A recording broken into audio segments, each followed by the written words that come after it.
Alright, my darlings, here we are. We've done all of our lapping. That's all been done. Valves look good, seats look good. So I've actually inserted them into the head.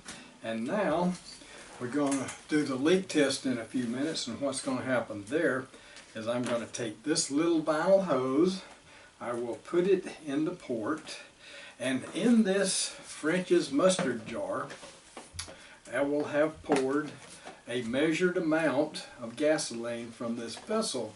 And this French's mustard container has a little distribution nib that fits inside that hose just perfectly. So what can happen, I can put it here, I can raise this up, and I can drain all the measured gasoline down in there, and it will cover the valve properly without overflowing, spilling everywhere, creating a fire hazard.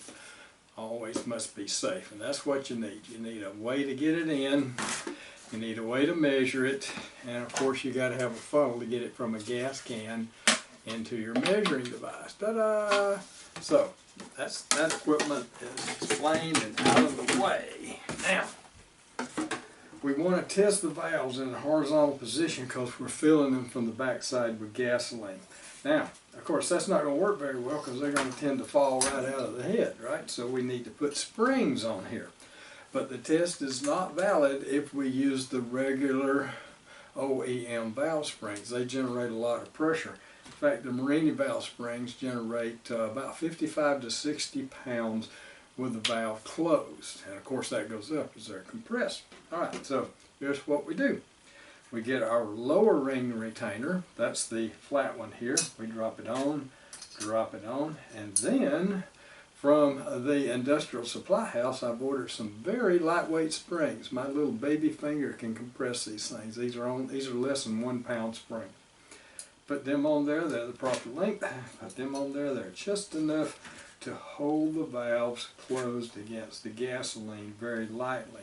Okay, so the upper retainers have a conical center. Put them on here, and then we get 2 keepers each.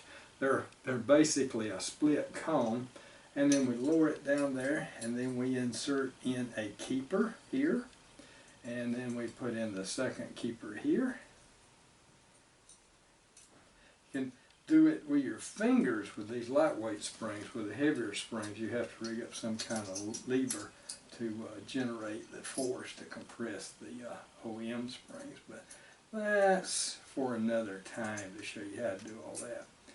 Okay, so I got 3 in, here comes the last one. There we go. Okay, so they're in, valves don't fall out. Okay, my darlings, here's our setup for leak testing in my garage. You notice I've got one door completely open, one door partially open for ventilation. It's not all the way up because the sun glare would mess up what the camera sees. Walk up to the table and you'll see the equipment needed to do this kind of testing. First, it's a 2-minute leak test, so we need a stopwatch. That's with a red strap. We need some nice absorbent cotton rags in case we need to mop up any gasoline. We need a fresh fire extinguisher, and this one is an end date. We need some gloves so we don't get gasoline on our raw skin. We need a funnel. We need a bottle containing gasoline, and we need some sort of delivery bottle. Now, as far as the actual test goes, we need a nice mirror, as you can see here. Mirror, mirror, mirror on the wall. And we need some scrap wood to make a little stand, which we will set on our mirror. Then we can take our cylinder head, complete with valves, and guess what we can do? We can set it on top of our little stand, and then we can come back here, and looky, looky, what I see, there's our valves down in there. And with gasoline poured into the cylinder ports, we can see them if they leak or not. Okay, that's the setup. About to begin. Entering gasoline now.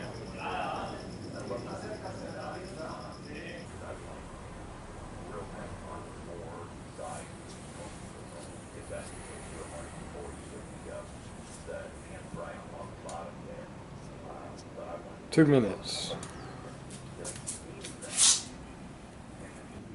All right, about to begin the second leak test on the intake valve. The intake valve is the upper valve, and the exhaust valve is the lower valve. We'll be pouring gasoline into the intake port, and we will let it stand for up to 2 minutes. After 2 minutes, there's no gasoline coming through.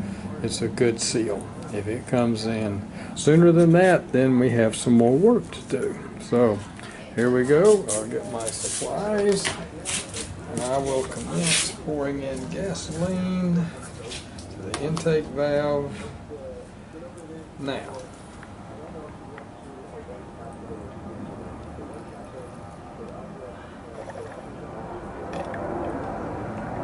Okay.